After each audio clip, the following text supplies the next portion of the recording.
So, in this episode, I think it's going to be a lot of fun. I would love for you to ask yourself, when are times that you've experienced some of these things? Or when are times that you have not listened to your intuition? I'll share some of my stories in this episode and show you exactly how intuition works with me.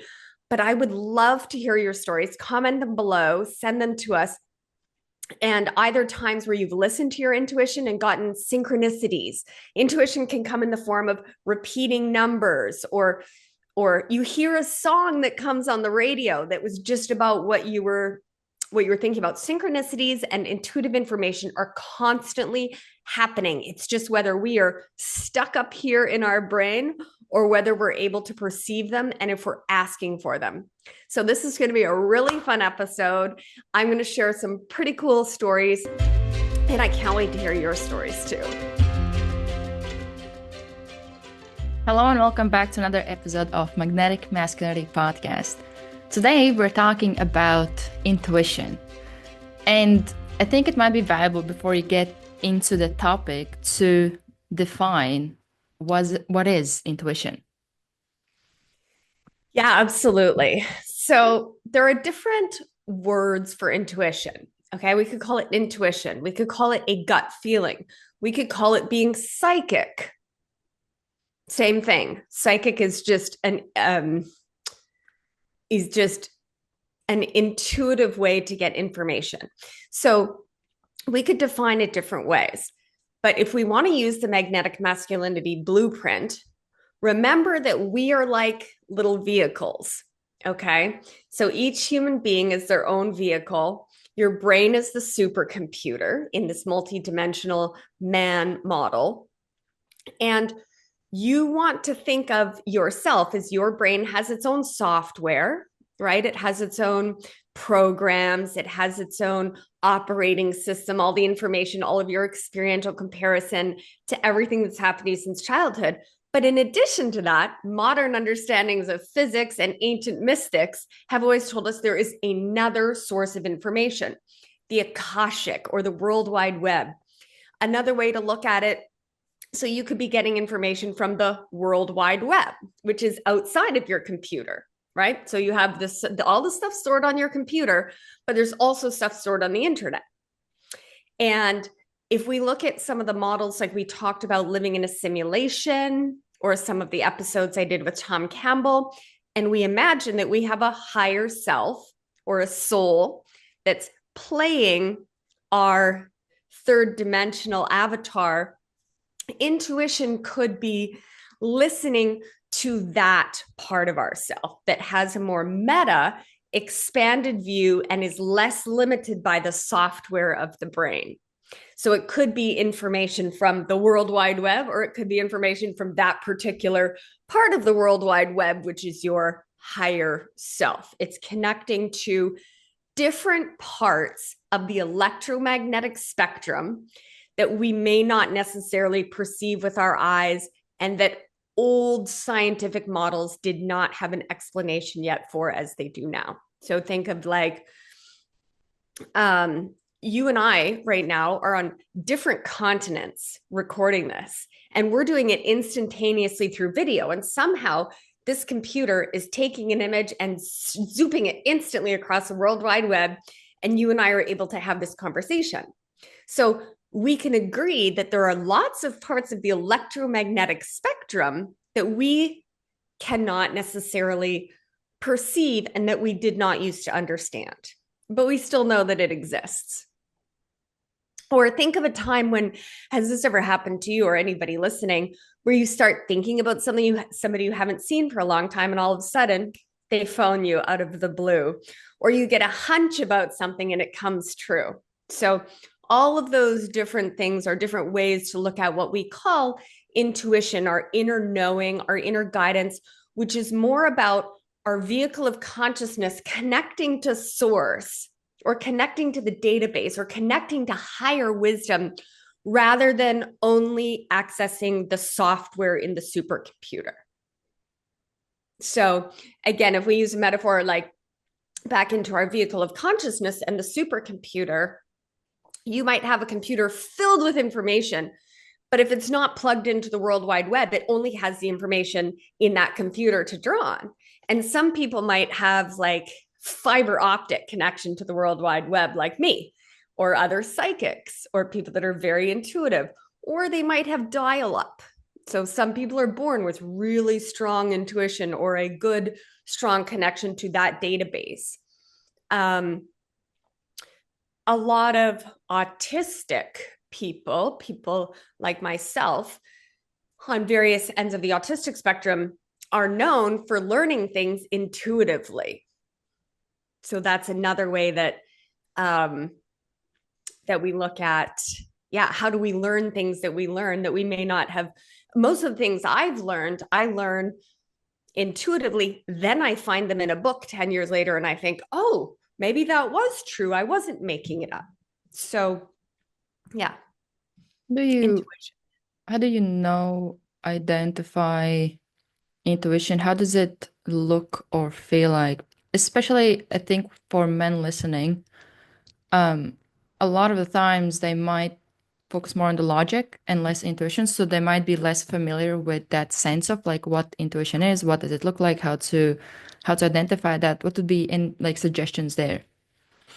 Yeah, so men are conditioned to value logic over gut feelings, but a lot of really powerful men attribute a lot of their success to their intuition. So, one of the ways, well, and first of all, I want everybody to know you have intuition. There are certain things that can block it. And if we remove those barriers, it will flow freely because intuition is our natural state of being. So there can be barriers to it.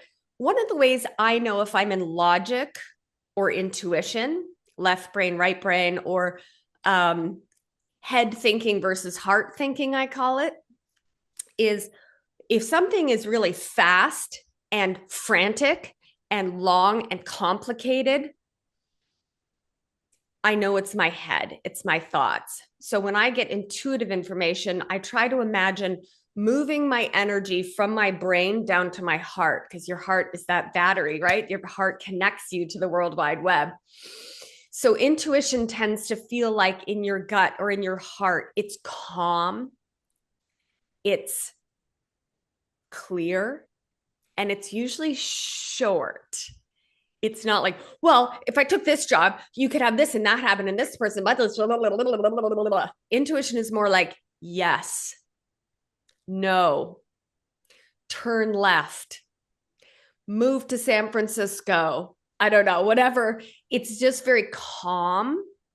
It's very clear, and there's not a lot of clutter around it. And some people get it as so everybody has different ways to overcomplicate things. Everybody has different ways of connecting to the World Wide Web. They call this your clairs. So some people, as we lower our entropy and become more magnetic, we start to see what our natural proclivities are. So some people see things when they close their eyes, or like, I see San Francisco, or I see the Golden Gate Bridge. Some people might hear, move to San Francisco. Some people might just feel, oh, I feel like maybe San Francisco could be a good idea. Or some people just know. So those are called your clairaudience, clairsentience, claircognizance. Um, those are just different ways that our vehicle of consciousness tends to perceive information. Some people, it's just a gut feeling, right? So there's no wrong way, and you can develop the other skills, but I tend to just kind of go with whatever your natural way of receiving information is.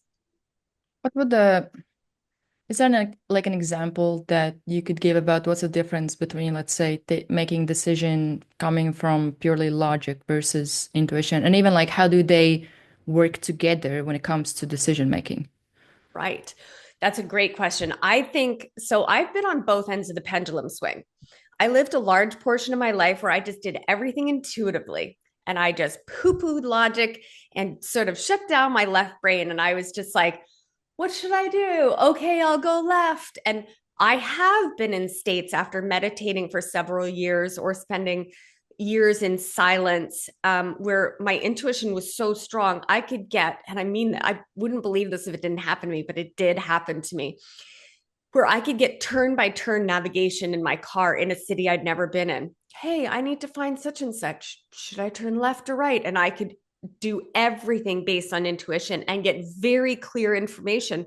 In fact, that's how in part, how I got the magnetic masculinity blueprint, was just information coming to me intuitively and then me unpacking it with my left brain. So I was in this pendulum swing where I was only in intuition. But then I got an intuitive message that said, basically, you have a prefrontal cortex for a reason, use it. Because I was constantly getting information from the database and I wasn't really interfacing it through logic very much. But I felt so safe. And the safer we feel, the more we can kind of turn our logic down. And then all of a sudden, I couldn't get as much information.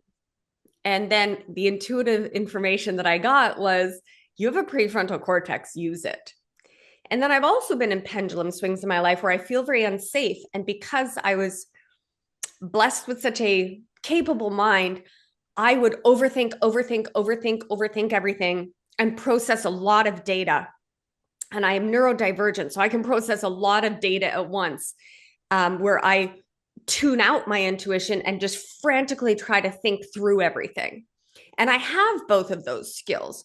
But what I found in my experience is that when I use the two of them together, it's like 1 + 1 = 10. So it doesn't have to be one or the other, because a lot of people then are like, oh, I don't need logic. I'm only following my intuition. And I think that there's really a lot of value in both. And I think there's probably some universal reason that we have the capacity for both. So I think that when they're in combination, you can get the intuitive message, which I guess we could call it the intuitive guidance. Our higher self, if we want to call it that metaphorically, has a much more zoomed out meta perspective of our decisions. It's not as confined by our ego and fear.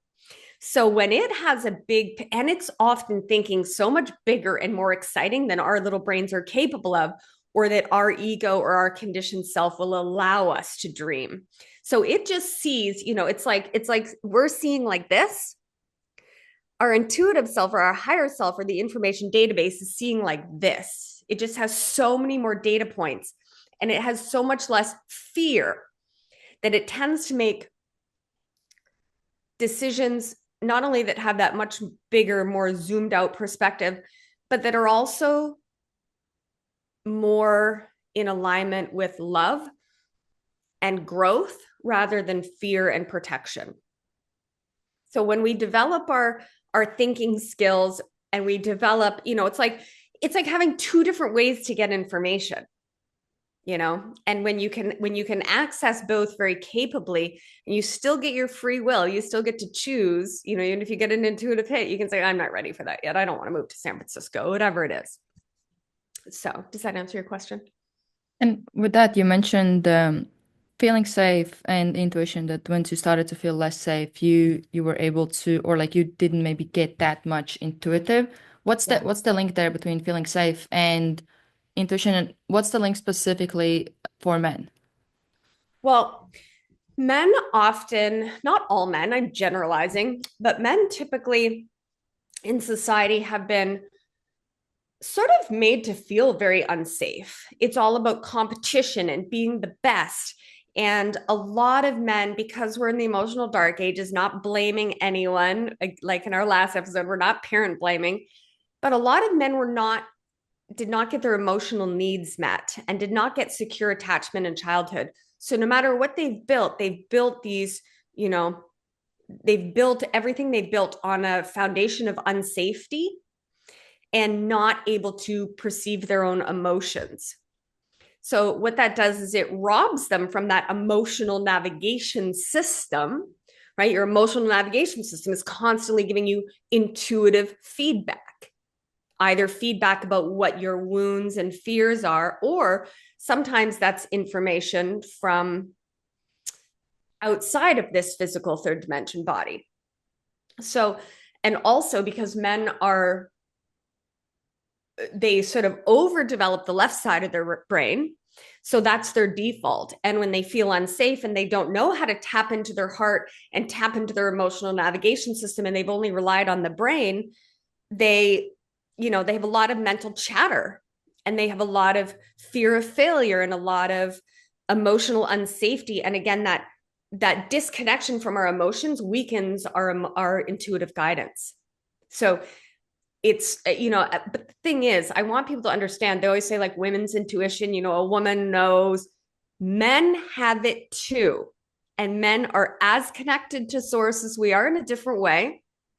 And men can be really intuitive. And in fact, a lot of men even get a lot of intuitive information, like scientists, thought leaders, game changers. Often they get ideas intuitively, but they just give their ego or their mind the credit for it, which is okay. That's okay. Source doesn't need credit for it. But a lot of men are more intuitive than they realize. Or if they're not getting intuitive guidance, again, it's because of overthinking, mental clutter.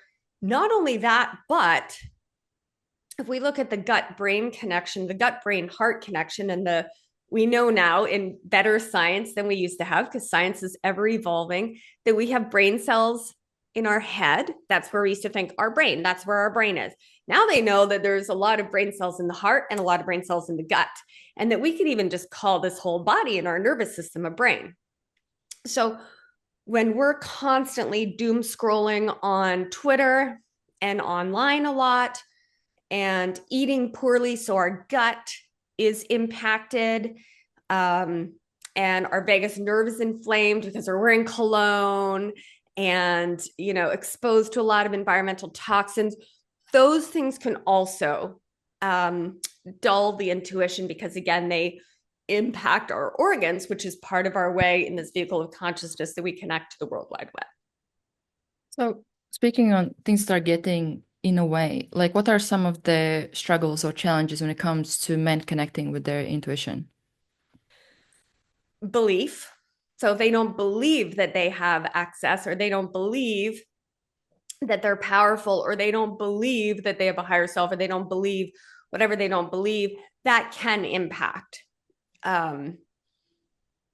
what they receive, right? It's sort of like shutting the door. That's not part of my reality. And you get that option of free choice. You're allowed to feel that way. Terrible nutrition can, not always, not in everybody. I know some people that are very psychic that are very unhealthy. That's okay.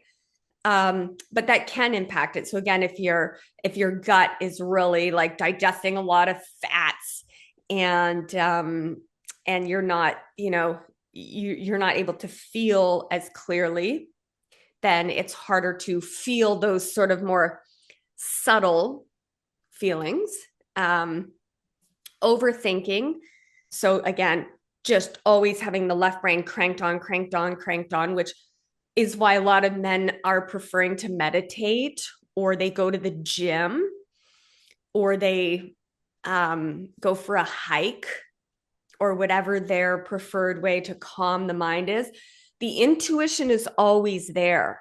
It's just sort of, again, it's making sure that our vehicle of consciousness is optimized to be able to receive it. And even if we are receiving it, but the computer is constantly going, you've got 35 tabs open, you're probably not going to hear the intuition, because that part is so loud, and the intuition is more like subtle and quiet. Ego, not that we're vilifying the ego. I love the ego. Bless the ego. Ego's fantastic, and we need egos.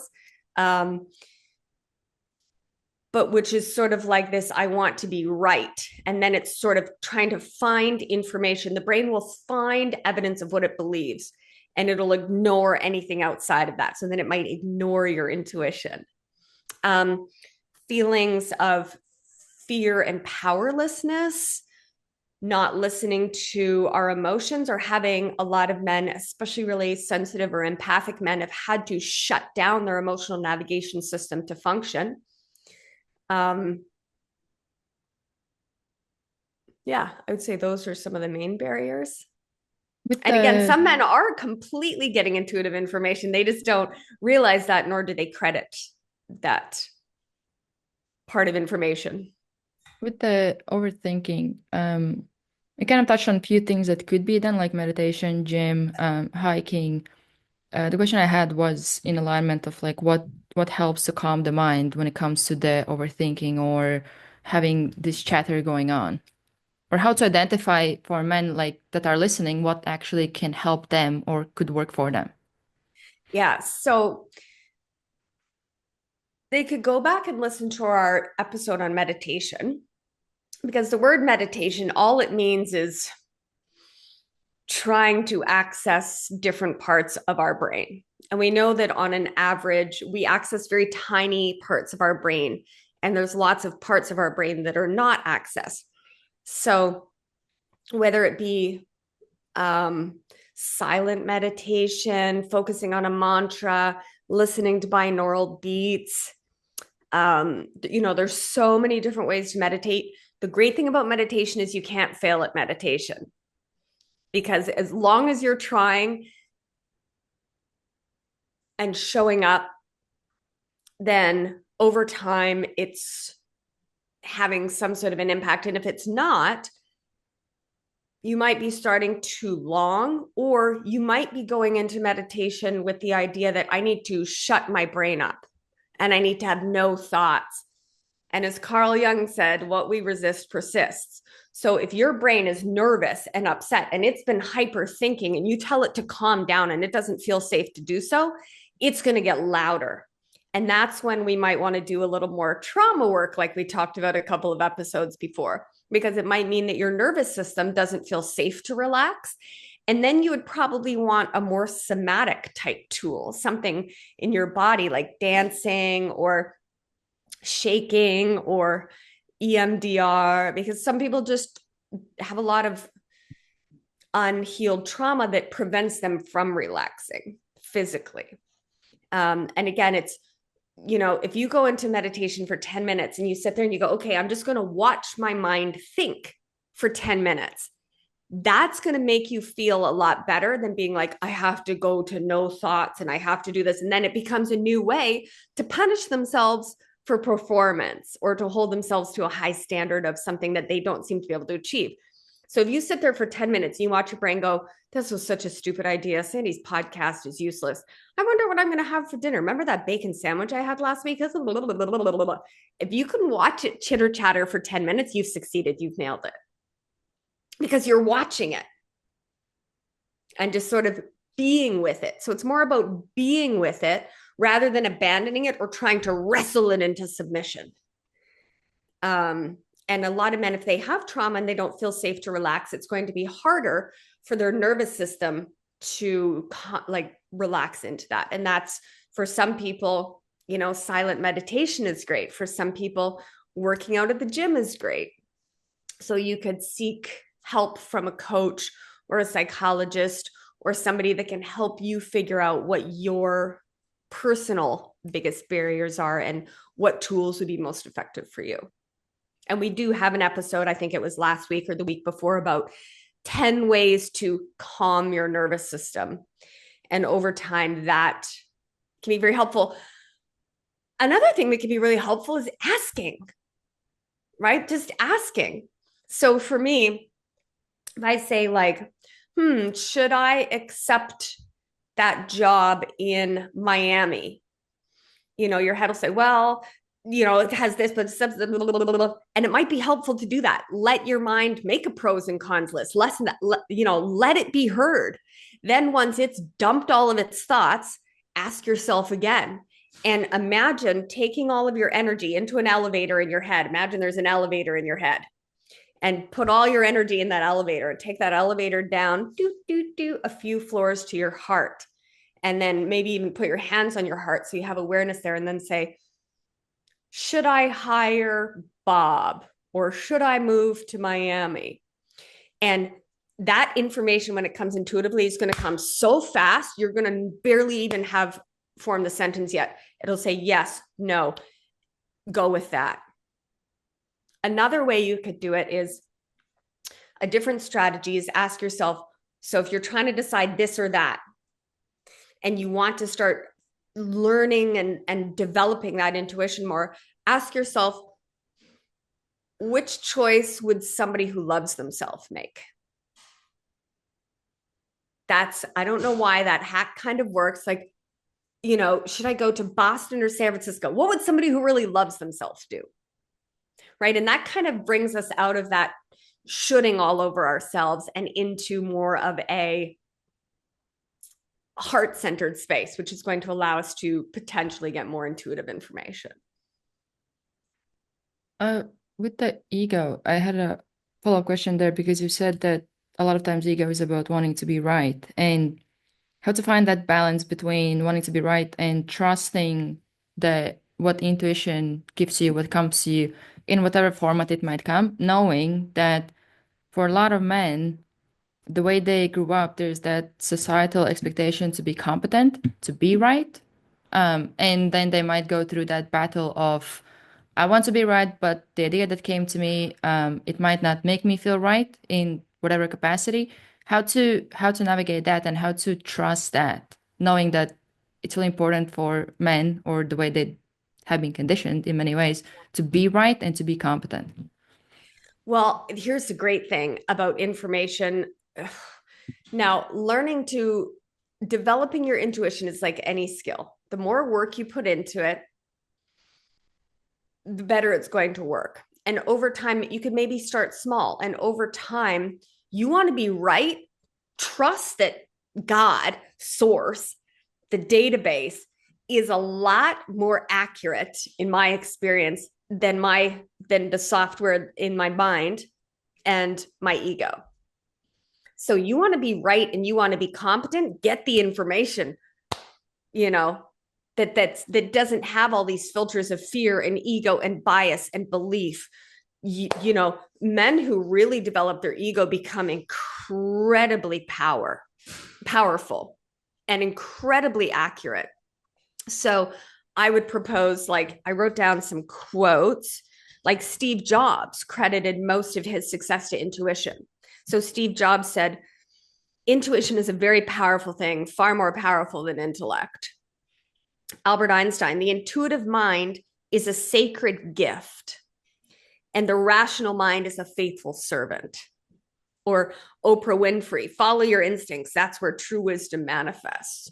So the more men can develop this intuitive side, which again is natural. If you are following the magnetic masculinity blueprint and you are living in authentic alignment and skillfully piloting your vehicle of consciousness, and you've got that multidimensional approach, you're not going to be able to stop intuition because you're going to become magnetic. And then information, people, all of that stuff is going to be drawn to you because you're living in that vibration of love and expansion and curiosity. And your intuition and your superpowers are going to be so strong that you are going to achieve more, be right more often with a fraction of the effort. And that's what I love about it is I don't have to work as hard, even though sometimes when I feel unsafe or I don't trust, I start overthinking, which is totally fine. Again, there's a really good place for logic and left brain. But again, when you can develop that intuition, you've got that constant feedback system that you can trust that helps you make good decisions. And that's part of, that's going to be a natural consequence or outcome of living in authentic alignment and piloting your vehicle of consciousness as a multidimensional man, which is our magnetic masculinity blueprint that we base this whole podcast around. So with that being natural piece, what if you had a man listening saying that, well, if it was natural, then it would feel natural to me. It doesn't. Logic feels more natural. So Yes. how to know what to stick to or what to trust, knowing that for somebody listening, it might be that I trust logic. Logic has been Yeah. working so far for me. It's Yeah. actually doing well. I have data to back it up for my life experiences or the situation I'm in. What did you answer to that? Yeah, I would say it's probably not more natural. I would change the word natural to familiar. I would say intuition is your natural state. In childhood, you don't have a lot of logic developed.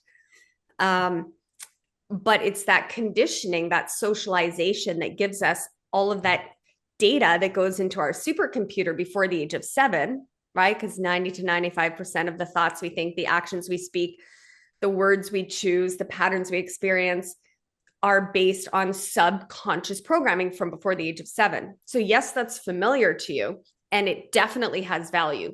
And you're right, it has kind of been working for you. But what if, yes, and what if you could take that you've developed so well and add another skill on top of it, and it becomes 1 + 1 = 10? What if instead of, where is one of my favorite books? Here's one of my favorite books. To give men. Power versus Force by Dr. David Hawkins. Get this book and read it 9 times. So he talks more about the difference between power and force. So yeah, you can force something along, and that's fine, but it requires a lot more energy and time than power. So think about the difference between grinding and forcing and pushing. I have a client who's really successful right now, has made a huge amount of money and a lot of impact and climbed corporate ladders in finance very effectively. And he says to me, well, what I'm doing is working. He's not wrong. And my answer is yes. And what if you could achieve all that and more with a fraction of the amount of stress, more clarity and accuracy, with a lot more capacity to go and have fun because it's effortless for you? Wouldn't that be fun? That would be my answer. I had also a question on when it comes to logic versus intuition.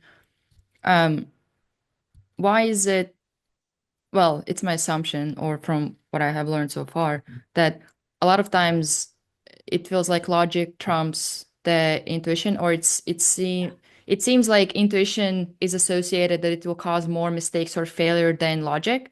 What would be your comment on that assumption? Over time, learn to trust yourself.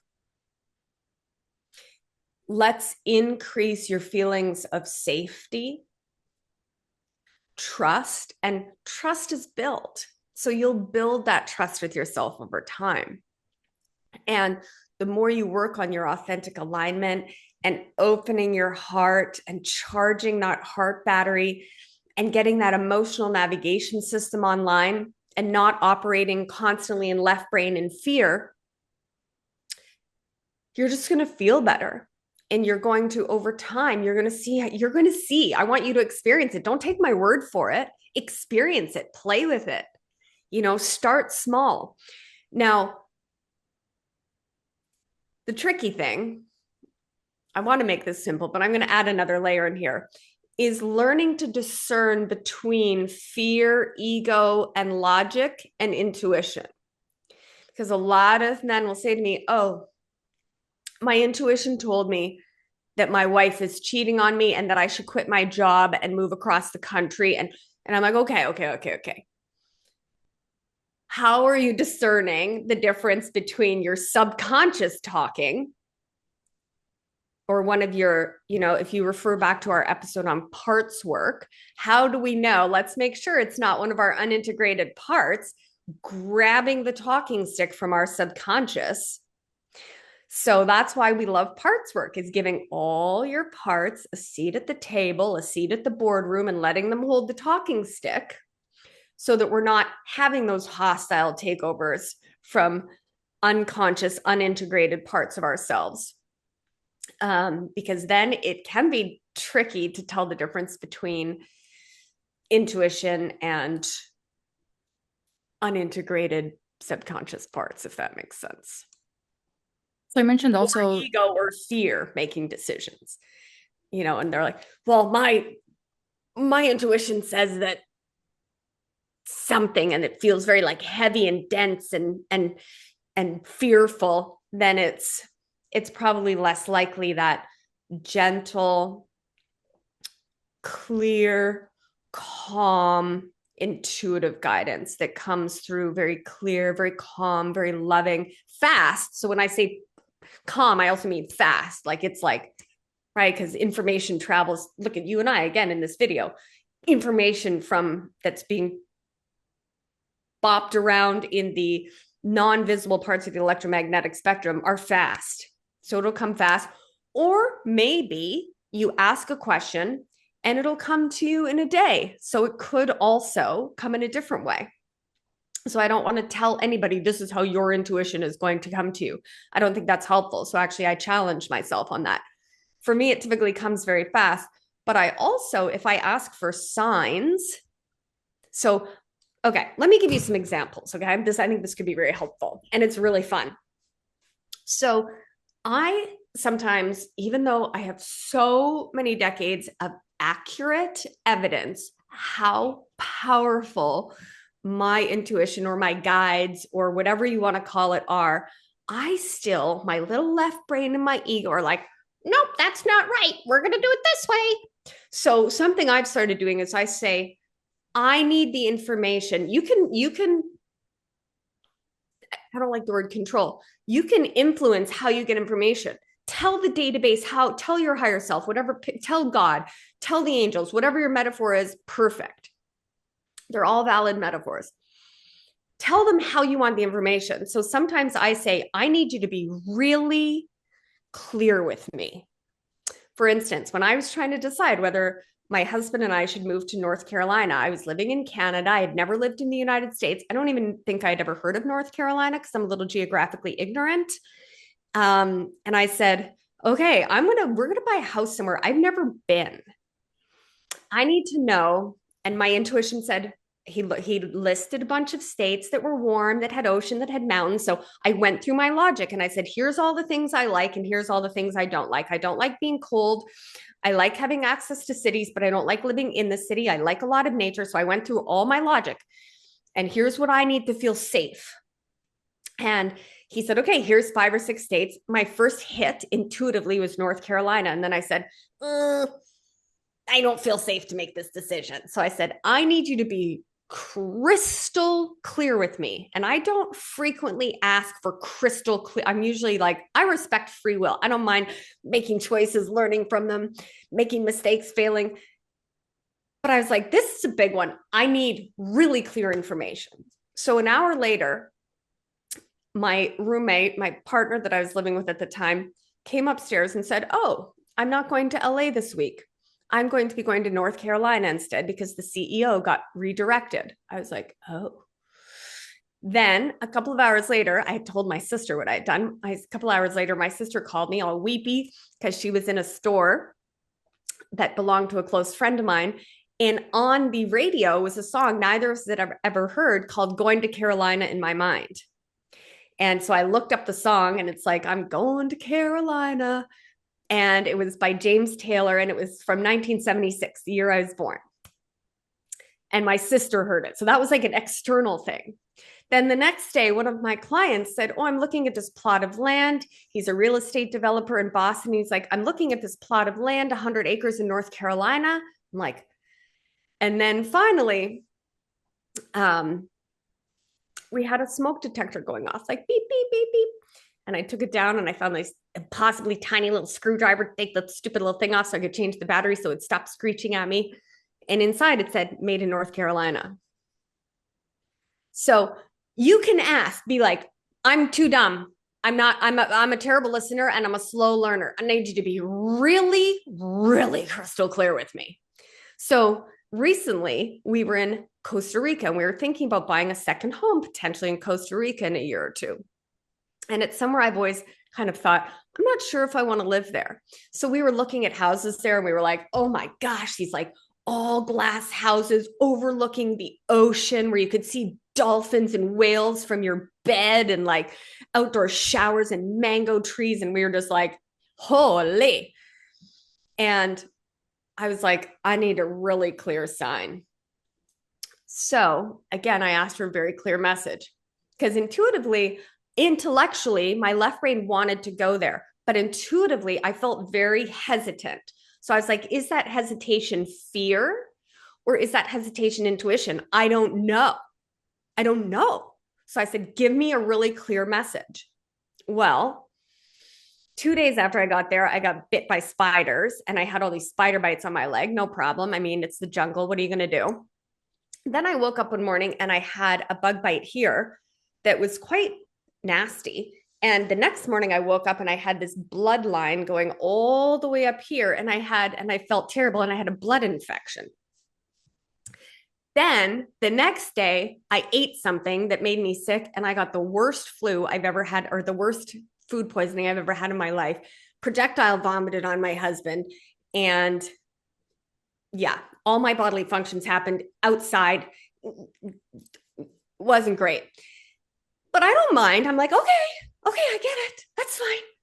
The last day, we still had a great time. We all laughed about it. I'm very resilient. So we still had a great time. The last day, we were swimming, and I was like, oh, yeah, my husband's surfing. I'm boogie boarding. We're like, oh my God, this is amazing. I'm like, yeah, maybe those weren't really signs. So literally, I was thinking, maybe those weren't really signs after all. Maybe that was just like a jungle initiation. Maybe it was just a coincidence. As I'm thinking this in the ocean, I put my foot down and stand directly on a stingray, which gives me a sting in the bottom of my foot, which I read later is one of the most painful things you can experience outside childbirth. And the owner of the surf shop that we went to was like, oh, yeah, when it happened to me, I literally blacked out from pain. I was like, okay. So then I was like, I'm going to need signs that are less painful on my body. So we got home, we're having a great time. And I was like, I don't want any more signs like that. But I feel like sometimes I ignore my intuition. I ignore my intuition. I ignore my intuition. And then it's like, she's not listening. She's going to make a big mistake. So it's almost like the universe wants to be like, poke, poke, poke. And we're like, la, la, la, la, la, la, la, la, la, la. It's like, poke, poke, poke. We're like, la, la, la, la, la, la, la. And then it's like, so I suggest you might want to, again, verbally decide how you want the information or listen when it's at a level 2 rather than a level 12. So then I got home and I was like, I don't want any more information like that. But I was trying to decide whether I should go to Florida for a few days for a little trip. I was like, this time I'd like a gentle sign. As I said that, I reached into the potato bag. I was peeling potatoes to make us potatoes. And I pulled this out of the bag as I asked that. Isn't that cute? Have you ever seen a completely perfectly heart-shaped potato? It's getting a little tuber now, but I wanted to save it for this episode. And I pulled this perfectly heart-shaped thing out of the bag. So again, intuition, what it looks like to you might be different for different people. And I suggest you listen to it. Sometimes people are like, why is this thing happening to me over and over again? Or say a woman or a man is in a relationship and all of a sudden they start getting hives and rashes. And they're like, oh, she's great. But they're like ignoring red flags and their intuition is saying, no, no, no, no, no, no, no, no, no, no, no. They start getting sick or, this thing starts happening. That bad thing starts happening. Not bad thing, but so it can also be sometimes like, I sometimes say to myself, what am I not listening to? Or what am I missing? And then I'm like, I need to go spend one of my best ways is to sit in a hot salt bath. That's when I can just really I don't know if it's the electricity in the water or like the electrical reaction of salt and water, allowing me to connect to the electromagnetic spectrum more effectively. What it is, I don't know. But I know for me, that's the way I can really quiet my mind and get really accurate information because ignoring our intuition usually leads to consequences that we don't prefer, not as punishment, but because it's like, so again, I bring it back over and over again to our magnetic masculinity blueprint. If you are in authentic alignment and you're doing that parts work, figuring out which parts of you are conditioned, which parts of you are authentic and making sure they all have a seat at the table, you're going to be conscious more of the time. You're going to be in alignment with your most deep, authentic wants, needs, boundaries, and values, and you understand how to pilot this vehicle of consciousness, with your brain as the supercomputer, your heart is the battery, emotions is your navigation system, and the body is the engine, and all the components within, you're going to become magnetic, and you are going to be intuitive and inspired and confident and safe and inspiring to others. And all the things that you want are going to be drawn to you like magnets. But if you're not listening to them, then yeah, sometimes the non-physical parts of the electromagnetic spectrum try to communicate with us the only way that we'll listen. So don't be like me is the moral of that story. But you can ask for it if you're not sure, or do a meditation. Some people do a meditation and meditate on that question. Should I hire this CFO or should I not hire this CFO? Should I buy this, $800 million business or should I not? Whatever their decision is, should I marry Sally or Jenny? Whatever that decision you're making is, use your logic, go through your historical experiential comparison. That's what computers are good for. They restore it. They store everything that you've done, everything you've experienced. Go through that, find clarity. And then, it's better to have 2 data points than 1, right? So if you have your logical data point and your intuitive data point, you can feel really confident in your decision. All right. So that's intuition. Anything you want to add before we close off? No, I think that's great. But yeah, I guess, yes. Remember that you are intuitive. Whether you've developed that skill or not developed that skill, it is available to you. And you are being guided at all times. It's just a matter of whether you're listening to it or not. And I find that life becomes a lot more easy and a lot more fun when we're able to train that I'm going to say that those more right brain skills. But the brain is a lot more complex than this is what the left does and this is the right does. But that's an old metaphor that probably most people know. And yeah, it's very powerful to have your mind working clearly and your intuition working clearly. And it's just going to make your life a lot more fun. And as always, if you have any questions, comments, you can leave them below. You can submit questions. There's always a link in show notes as well if you want us to address any questions or you have any questions you want to ask Sandy. And we will see you next episode.